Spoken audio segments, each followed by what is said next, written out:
참 지혜는 이토록 영생에 이를 수 있는 힘을 가진 것이 참 지혜예요. 이 힘이 없어요 지금.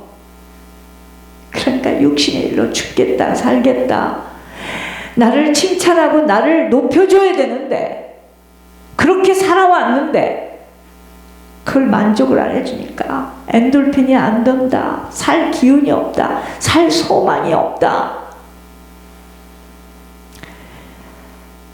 여러분, 참 지혜라는 건 뭐냐면, 지금 그렇게 고백하는 사람은 지혜가 없는 사람이에요. 참 지혜는 영생에 이르게 되는 힘이에요. 그래서 이 지혜를 가진 자는 얼마만큼 나를 살펴볼 수 있는가, 힘을 가진 자예요. 문제와 사건과 어려움이 왔을 때 처음에는 야 이게 뭐냐 하지만 금방 야 하나님 지금 여기에서 나에게 뭘 말씀하시는 거지 살펴볼 수 있는 힘인데, 그런 훈련을 받아봤어야지, 그런 가르침을 받아봤어야지. 그저 말씀으로 듣고 외우고 새기고 칭찬하고 드러내주고 속고 속이고 포장하고 위선하고 가식하고. 그런데 하나님께서 빛을 비춰주셔서 무저갱으로 들어갈 자,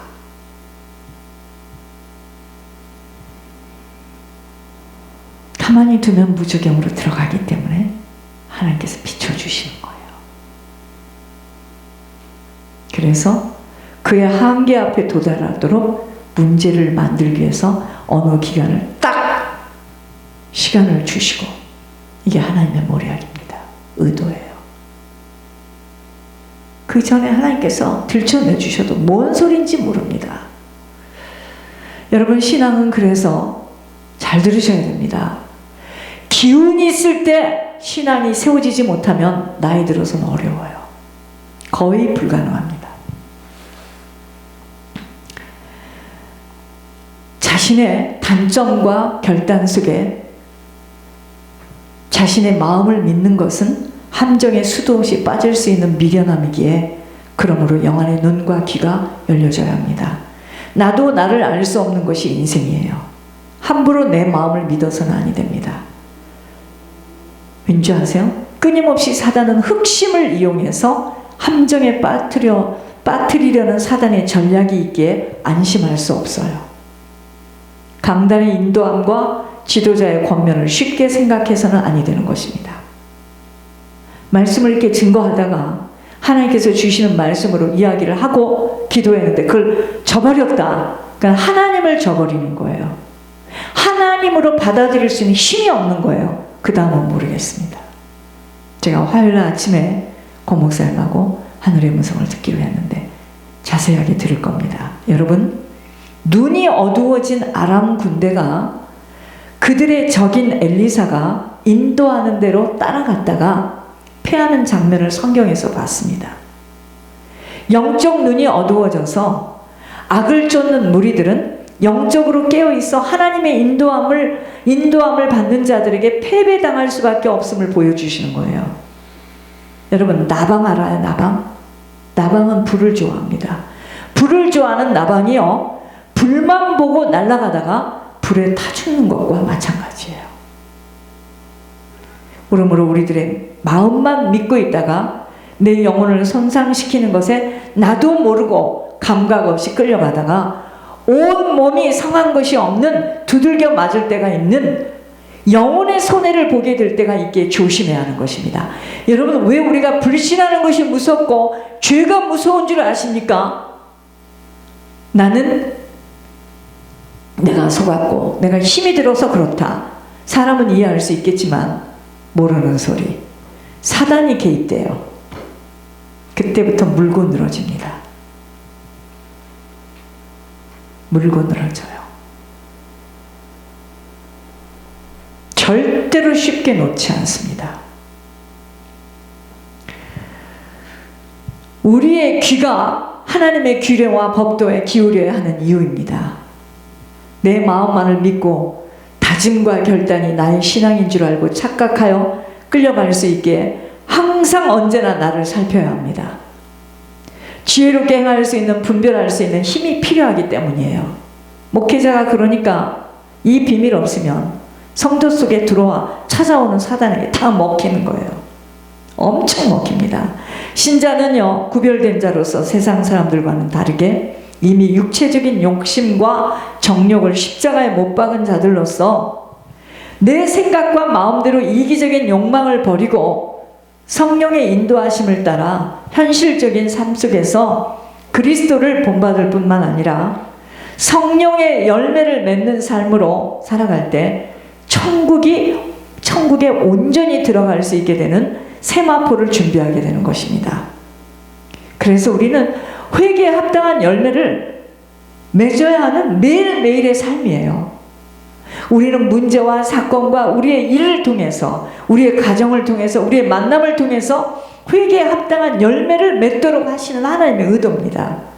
성령의 인도하심을 받는 성숙한 신앙인이 되었다면 과오를 범한 형제를 바로 잡아줄 수 있어야 합니다. 온유한 심정으로 잡아줘야 돼요. 그게 뭔지 아세요? 말씀대로 책망해줘야 됩니다. 온유한 심장이라니까 이렇게 비유를 그게 아니고 말씀대로 정확하게 말해줘야 돼요. 그러나 자신들을 주장하고 듣지 않겠다는 자세 앞에서는 기다림이 아닌 눈과 귀가 닫혀있기에 강력하게 손을 잡아 일으켜 주어야 합니다. 우리는 매일매일을 짐을 지며 살아가고 있습니다. 우리에게 짐이 있어요. 이 짐을 절대로 혼자 못 져요, 여러분. 함께 지면서 생명의 길을 완주해야 하기에 혼자서는 과중한 시련이나 고통, 어려움이 분별도 되어지지 않지만 감당하기에는 너무도 힘이 듭니다. 여러분, 짐에는 3가지 짐이 있어요. 첫째는 뭐냐? 불필요한 짐이에요. 이 짐은 내 실수와 내 시행착오로 말미암은 고통으로 필요치 않은 짐을 자신의 실수 때문에 짊어져야 하는 아픔입니다. 그런 반면에 사람의 힘으로는 어찌할 수 없는 상황에서 오는 짐으로 불가피한 짐이 있어요. 아까 불필요한 짐이 내 실수와 시행착오로 인하여서 쉽게 말해서 죄의 열매를 맺는 짐이에요. 첫 번째는. 두 번째는 불가피한 짐. 이거는요, 영적 대물림 속에서 윗대 부모가 지은 인생의 열매를 맺어가는 것으로 내가 원치 않아도 짊어져야 하는 자신의 내 부모, 내 조상이 살아온 인생의 열매로 맺어지는 짐입니다. 나는 이혼하고 싶지 않아. 절대로 안 하고 싶어. 아버지 없는 인생 살고 싶지 않아. 홀어머니 밑에서 살고 싶지 않아. 그런데 이혼이 됐어요. 이게 바로 불가피한 짐이에요.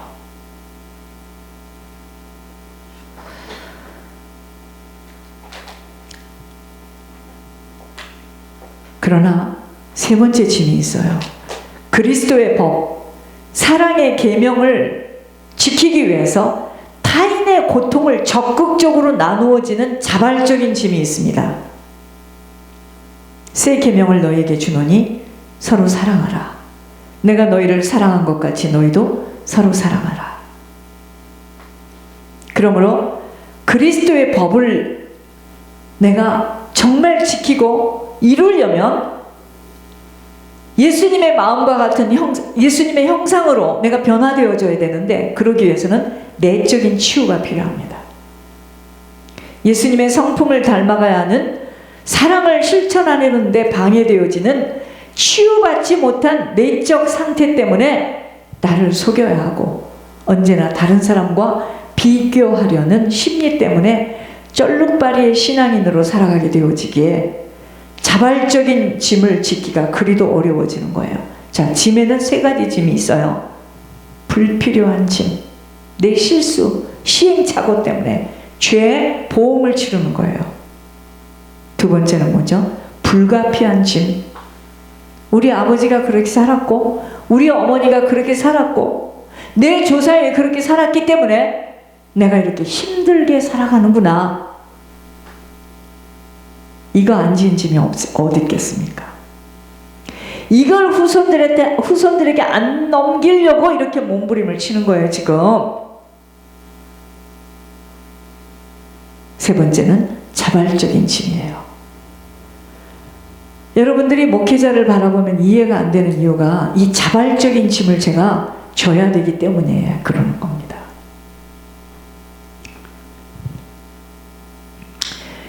왜 목회자가 양들을 자기 몸과 같이 사랑을 못하고 지 새끼를 먼저 사랑하고 지 새끼 과외시키고 전도사 자녀는 추워서 떠는데 잠바 하나를 못 써줘요? 내적 치유가 안 돼서 그렇습니다. 내적 치유. 절름발이의 신앙인입니다.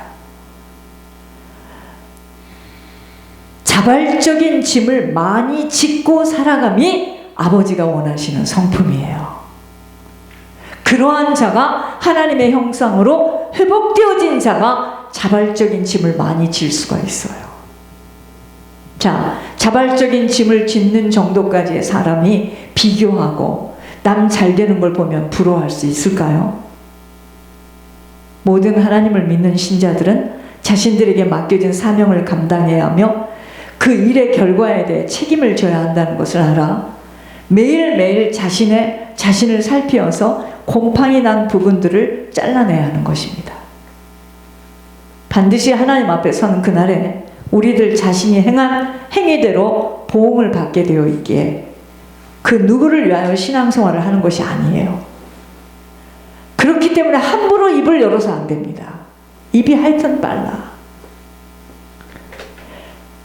함부로 입을 열어서도 아니 되고 마음을 어느 순간에도 빼앗겨서는 아니 됩니다. 내가 내 마음속으로 이르기를 의인과 악인을 하나님이 심판하시리니 이는 모든 소망하는 일과 모든 행사에 때가 있습니다. 보라, 내가 속히 오리니 내가 줄 상이 내게 있어 각 사람에게 그가 행한 대로 갚아주리라. 내 일을 살필 수 있는 힘을 얻어야 합니다. 모든 것들은 다 지나가는 일들이기에 감정으로 판단하고 행동해서는 손해보는 것만이 아닌 사단이 개입되어진 것에 대하여 계산되어져야 할 것들이 있으므로 틈을 내어주는 그 어느 것도 용납해서는 아니 됩니다. 예를 들어서 말할 수 없이 어려운 지금 지경에 빠졌는데 보기도 싫고 가기도 싫고 원치도 않아. 그때 더 가야 됩니다. 그때 더 가면 이게 휘장이 탁 찢어져서 10길로 왔다가 한 길로 왔다가 10길로 도망가는데 그걸 이길 힘이 없죠. 그날로 끝나지 않아요. 그 이후로부터의 문제입니다. 막 덮쳐요. 왠지 아세요? 내어줬기 때문에 내 마음을. 그날로 끝나지 않습니다. 그날로 끝나지 않아요. 고집과 자아, 자신들의 의의가 부서지지 못하고서는 지속되어지는 영적 싸움에서 승리할 수 없습니다. 성령의 역사는 현실의 역동적인 상황 속에서 나타납니다. 아까 지금 말하는 그런 거예요. 그러니까 막 안 나오고 싶고 별소리를 다 하고 막 그런데 저는 그게 어떻게 딱 보여졌느냐면요. 그때 그 사람을 보면서 그 집사님을 보면서 귀신이 잡아 끌고 가겠다고 몸부림을 치는구나. 저 집안은 저주받은 집이기 때문에 저 사람 끌고 가겠다. 여러분 위급한 상황이었습니다. 그때 제가. 그러니까 무력을 깨닫지 못하니까 무력을 향해서라도 치게 되는 거예요. 여러분 그건 육신으로 쳤지만 하나님은 여러분 우리가 길을 잘못 들었으면 하나님이 치고 사단이 쳐요. 정신이 없습니다. 그래서 신자는 세상 사람들보다 더 똑바로 하나님과 맞지 않으면 얻어 터지느라고 정신이 없습니다. 그때 나갔으면 어떻게 됐습니까? 지옥이죠. 나가고 싶어 못 견딥니다. 여러분, 그런 사람들의 특징이 하는 말, 돈 벌어가지고 올게요. 잠깐만 쉬었다 올게요. 그럽니다. 그게 귀신이 하는 소리입니다. 쉬어요? 쉰다고요? 여러분, 한번 손에다 코를 잡고 한번 숨 쉬지 말아보세요. 어찌 되나? 쉬어요? 죽습니다. 죽어요. 7배, 10배로 사단이 덮칩니다.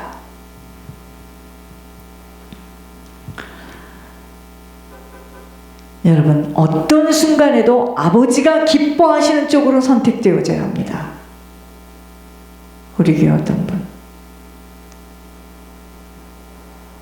끝까지 어떤 말이 떨어져도 내가 죽으면 여기서 죽지,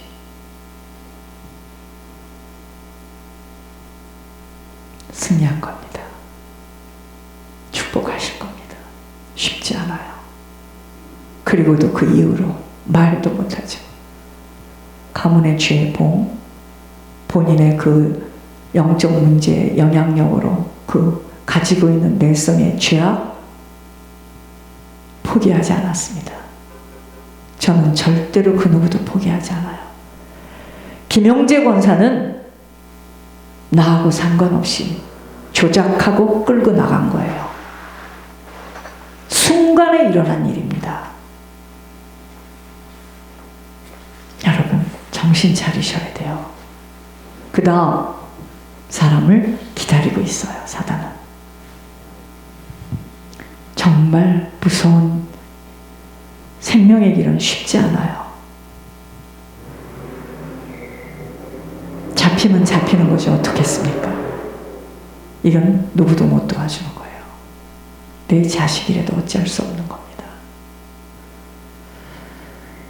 내 마음, 기분, 판단으로 함부로 선택, 행동되어질 때 나도 모르는 사이에 올무에 빠뜨려지는 것으로 아버지가 사람을 수도 없이 훈련하고 다름의 과정 속에서 테스트하시는 이유는 다듬어지도록, 아무것도 자기 주장을 할 수 없는 과정을 통과하여 아버지가 마음껏 쓰실 수 있는 자로 만들어 가려고 하는 것입니다.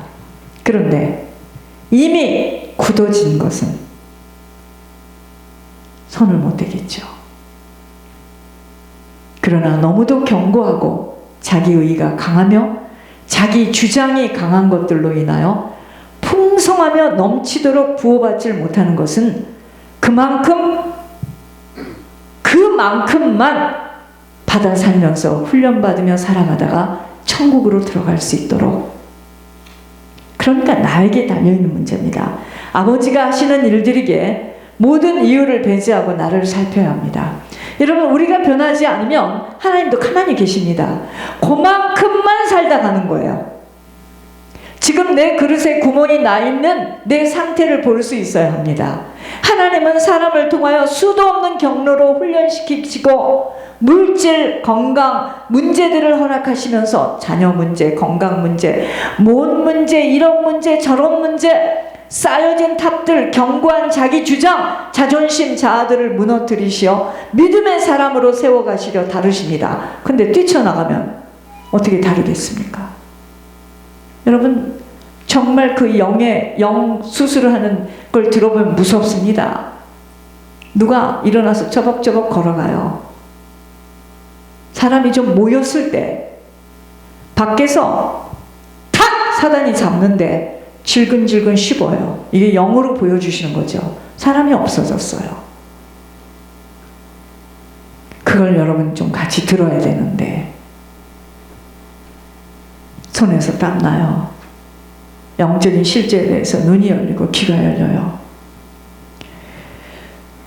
그러나 너무도 견고한 성품으로 깎여지지 못할 때에는 아버지도 어찌할 수 없이 간신히 살아가도록, 연명만을 하며 살아가도록 천국길을 허락하시는 것 모두 다 자신들이 원인입니다. 그러므로 손해보지 말라는 것입니다. 무엇 때문에가 통하지 않는 아버지이심으로. 그리고요, 황순승이도 그래서 데려간 겁니다. 별로 도움이 없고 굉장히 골치 아프다, 데려갑니다. 데려가요. 그냥 별로 쓸모도 없고 바뀌어지지도 않고 데려가요. 데려갈 수 있겠다라는 생각을 어젯밤에 좀 했습니다. 하나님 쓸모없으면 데려갑니다. 왜냐하면 더 있으면 더 문제만 일으키고,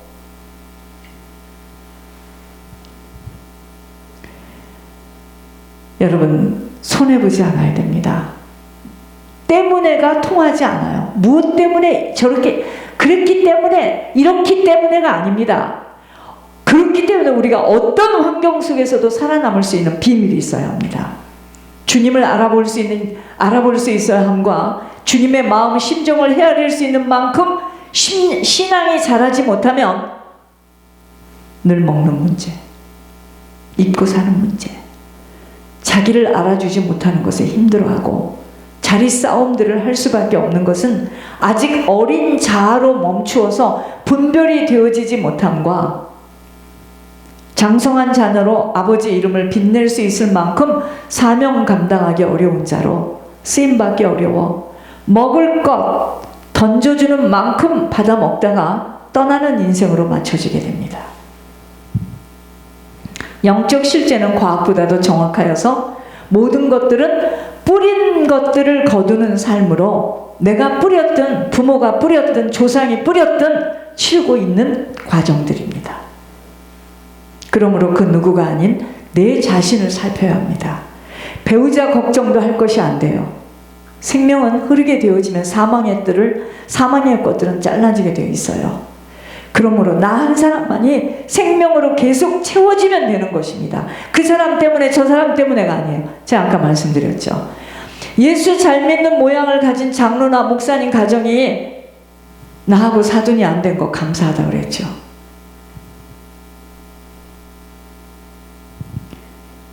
그들을 전체를 천국으로 옮겨줄 수 있는 만남의 축복이라면 이것처럼 대박난 거 없죠.